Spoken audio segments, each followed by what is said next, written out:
Hello students, today we are going through our new topic, that is Dalton's law of partial pressure.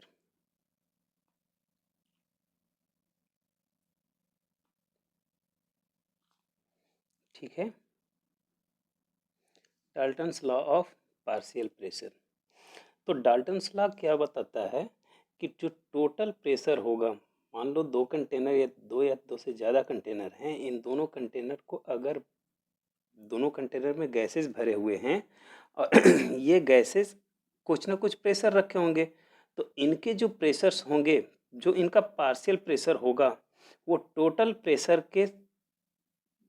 Pressure अगर हम निकालेंगे तो ये इस जो पार्शियल प्रेशर्स होंगे इनके सम के इक्वल होगा।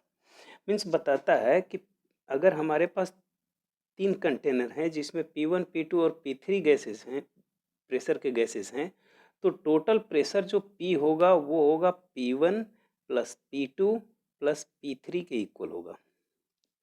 ठीक है, तो इनका स्टेटमेंट लिख लेते हैं कि इफ टू और more gases which do not react chemically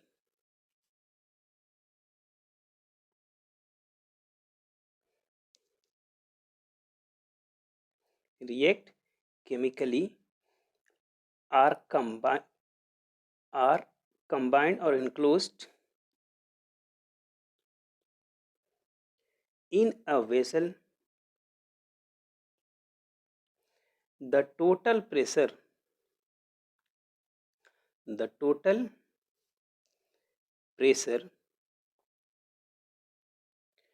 of the gaseous mixture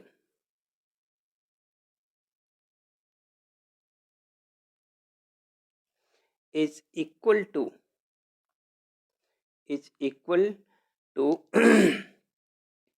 the sum of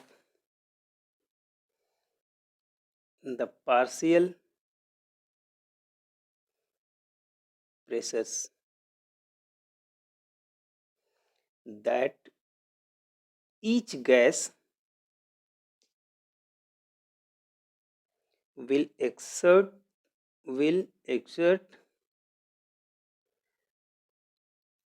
when enclosed separately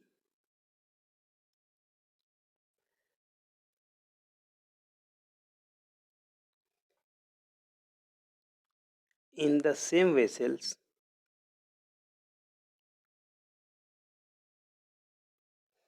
at constant temperature।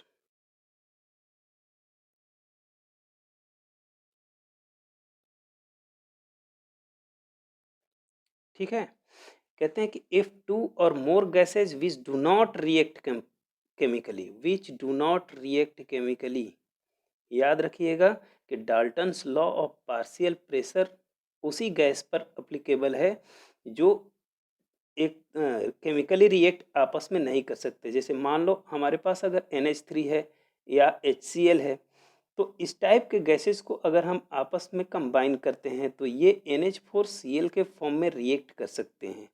ये रिएक्ट करके NH4Cl बना सकते हैं। ठीक है, तो उन गैसेस पर ये अप्लीकेबल नहीं है।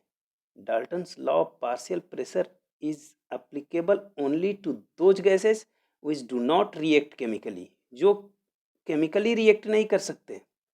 It can not be applied to gases like NH3 and HCl because both are combined together and maybe form NH4Cl. As a result, the number of molecules or moles of the gases will change। ठीक है, इसलिए ये उन्हीं gases पर applicable है जो chemically react नहीं कर सकते। देखो, मान लो हमारे पास दो कंटेनर हैं।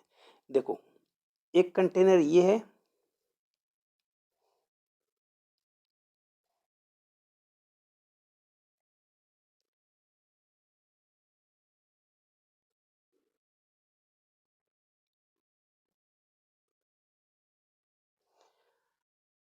एक कंटेनर हमारे पास second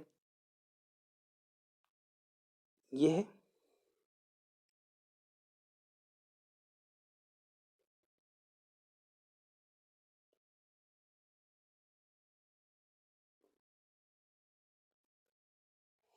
and we have a more container also.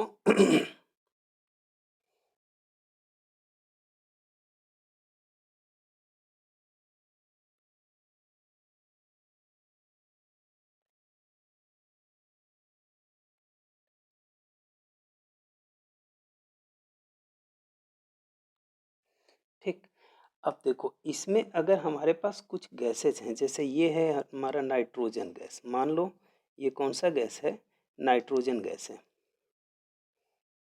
और ये कौन सा गैस है, ये है ऑक्सीजन।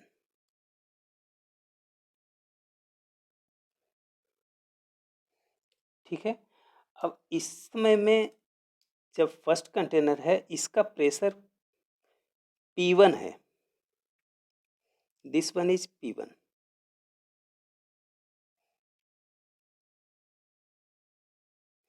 ठीक है, और इसका प्रेशर क्या है, P2 है।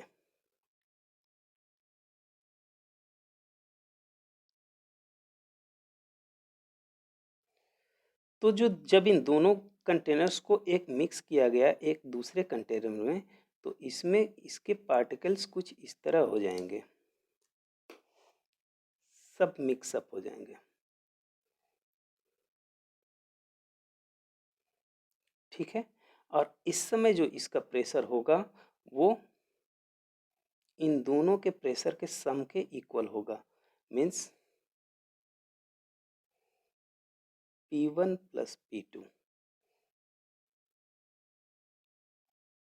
यही है डाल्टन्स लॉ। इन्होंने बताया कि यहाँ पर अगर P टोटल होगा, जो P टोटल होगा वो कितना होगा, P1 प्लस P2 के इक्वल होगा। इसमें अगर प्रेशर P1 है, इसमें प्रेशर P2 है, तो ये कितना होगा, pressure P1 to P1 plus P2 होगा। इज दैट चल इनका अब हम डेरिवेशन देख लेते हैं। देखो, अगर हमारे पास हमने फर्स्ट कंटेनर के लिए लिया पी ए कितना होगा, NaRT अपॉन V होगा। उसी तरह पी बी की क्या होगा, NbRT अपॉन V होगा। पी सी कितना होगा, अगर थर्ड कंटेनर है तो NcRT अपॉन V होगा। ठीक है, अब बताओ इसमें अगर हम देखें कि P टोटल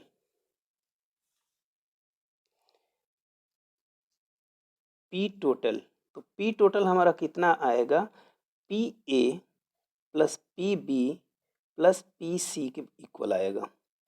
अब इन तीनों को अगर कंबाइन करते हो तो क्या आएगा, NaRT upon V plus NaRT upon NbRT upon V plus NcRT upon V होगा। अब इन तीनों में अगर आप कॉमन निकालोगे तो कॉमन हमारा क्या है, RT अपॉन V, तो बच क्या जाएगा, Na plus Nb plus Nc। यहाँ से हम लिख सकते हैं RT upon V into N। N क्या है, total number of moles, total number of moles.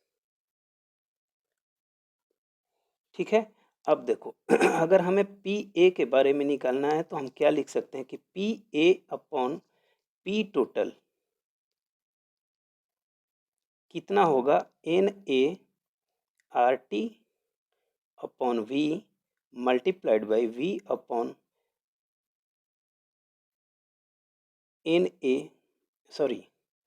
RTN V upon RTN, इसलिए कि P टोटल कितना होगा, RTN अपॉन V। अब देखो ये आया ना P total R T N upon V, तो V upon R T N आ जाएगा। अब इसमें V and V will be cancel, R T and R T will be cancel, हमारे पास क्या आ जाता है एन ए अपॉन एन आता है। ठीक है, और एन ए अपॉन एन को हम लिख सकते हैं एक्स ए की संज्ञा देते हैं, क्या लिखते हैं एक्स ए, और ये एक्स ए क्या है mole fraction, mole fraction of gas A. Similarly X A equal to mole fraction of gas A, इसी तरह अगर हम निकालें एक्स बी भी होगा, बी कंटेनर के लिए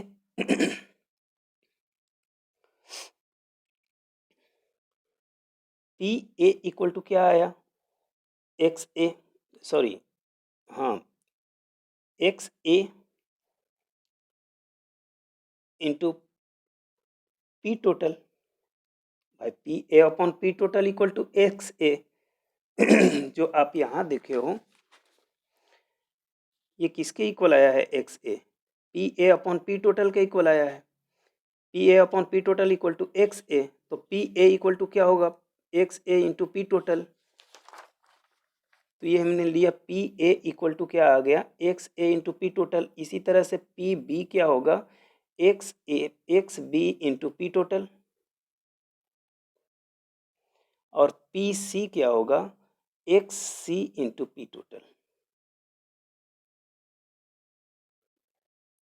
ठीक है, तो इस तरह से हम ये निकाल सकते हैं कि partial pressure of a gas in gaseous mixture, we know its mole fraction and the total pressure। ठीक है, अब देखो इसका एप्लीकेशंस इसका क्या हो सकता है कि gases like hydrogen, oxygen, methane etcetera which do not react with water are normally collected over it in a jar, since water vapors are also present in the jar. This means that we are recording the pressure of the moist gas and not that of the dry gas. The pressure of water vapor known as aqueous tension, aqueous tension, अगर मान लो हमारे पास एक container है, देखो ये एक container है जिसमें हमने एक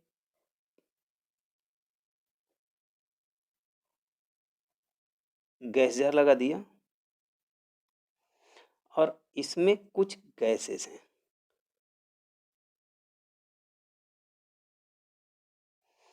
ठीक है।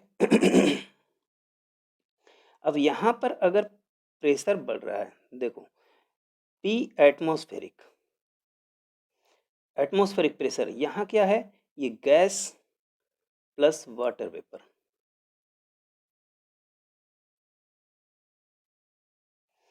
this one is water and here supply of gases in it, gas.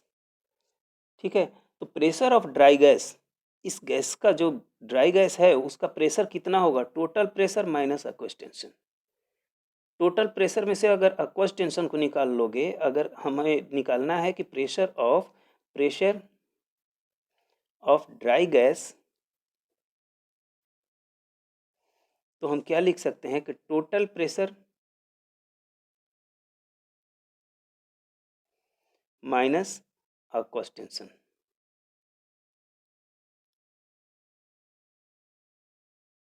और ये एक्वस टेंशन क्या है the pressure of water vapour is known as aqueous tension.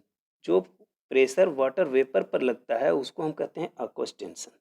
उसे अगर टोटल प्रेशर से निकाल दोगे तो आ जाएगा हमारा प्रेशर ऑफ ड्राई गैस। और यही कहता है हमारा डाल्टन्स लॉ। डाल्टन्स लॉ ये कहता है कि अगर किसी गैस को, दो गैसेस को अलग अलग प्रेशर वाले हैं, उनके पार्शियल प्रेशर को अगर अगर दोनों गैसेस को एक कंटेनर में हम मिक्स कर देते हैं, एक कंटेनर में मिक्स कर दिए, तो क्या होगा कि उसका जो टोटल प्रेशर होगा, उस कंटेनर में जो टोटल प्रेशर होगा वो उस गैस के पार्शियल प्रेशर के सम के इक्वल होगा। ठीक है, condition is that both gases do not react chemically. जो वो दोनों गैसेज आपस में केमिकली रिएक्ट ना करते हों। अगर रिएक्ट करेंगे तो फिर इफेक्ट अलग होगा। Is that